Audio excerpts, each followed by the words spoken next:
Student, मैं हूँ पुष्पा और आप देख रहे हैं। आज पढ़ेंगे हम क्लास 6 हिस्ट्री की बुक जो सेकंड चैप्टर का जो पहले पढ़े थे हम आग की खोज के बारे में, पाषाण काल के बारे में। तो आज हम चलिए फिर से जानते हैं कि भारत के विभिन्न स्थानों में पूरा पाषाण कालीन औजार मिले हैं।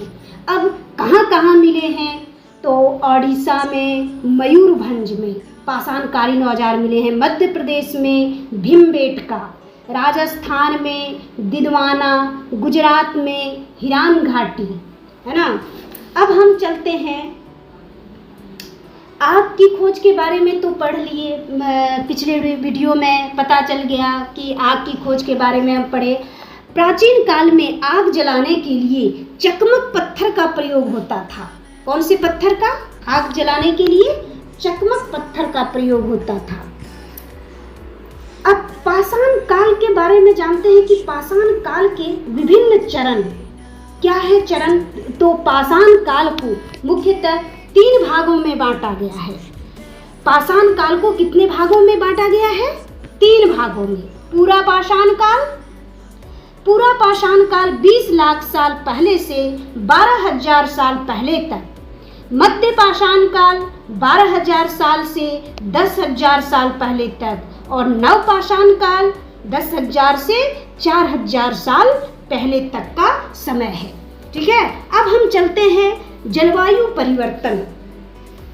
अब हम जलवायु परिवर्तन चलते हैं। बदलती जलवायु, कैसे जलवायु में परिवर्तन हुआ?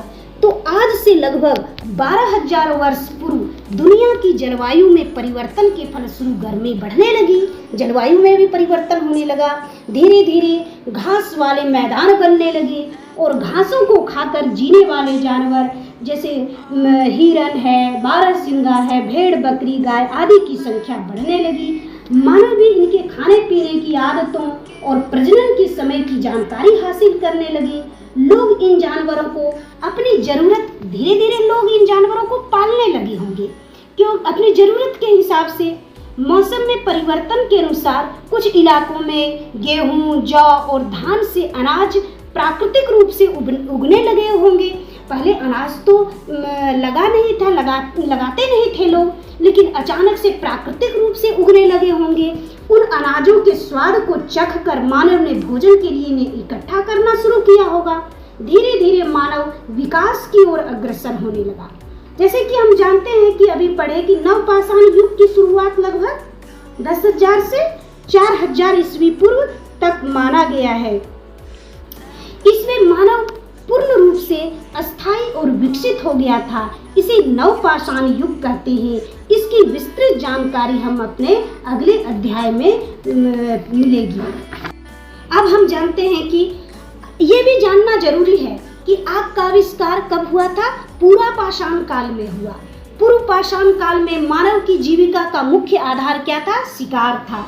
पहिए का आविष्कार कब हुआ? ये याद रखने वाली है। पहिए का आविष्कार नवपाषाण काल में हुआ था।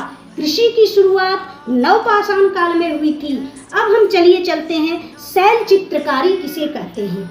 शैल चित्रकारी प्राचीन काल में लोग जिन गुफाओं और कंदराओं में रहते थे उन्हें सजाकर रखना सीख गए होंगे, है ना। उन्होंने अपने औजारों को परिष्कृत करके कलात्मक ढंग से प्रभावशाली फलक का निर्माण किया और पाषाण खंड पर दीवारों पर आकृति को उकेर करके प्रथम कला का निर्माण किया, जिसे शैल चित्र कहते हैं। आप देख रहे हैं ना स्क्रीन पर कि कैसे चित्र दिखाया गया है। ये कैसे वो लोग चित्र बनाते थे दीवारों पर, पत्थरों पर। वे इन चित्रों को खाली समय में मेहनत से बनाकर खुशी का अनुभव करते थे। इन चित्रों का विषय मुख्यतः आखेट, पशु पक्षी दिखाया गया, पेड़ पौधे और ज्यामितीय आकृतियों के नमूने होते थे। ऐसे चित्रकारी हमें अजंता, एलोरा, कहाँ है एलोरा? महाराष्ट्र, भीमबेटका मध्य प्रदेश, बिहार के भागलपुर, राजगीर और तथा झारखंड के हजारीबाग से प्राप्त हुए हैं। अब हम देखते हैं, चलते हैं शैल चित्र अब ये देखिए स्क्रीन पर क्वेश्चन है कुछ, इसको हम लोग चलिए पढ़ते हैं। आखेटक खाद्य संग्राहक गुफाओं में इसलिए रहते थे, क्यों रहते थे गुफाओं में?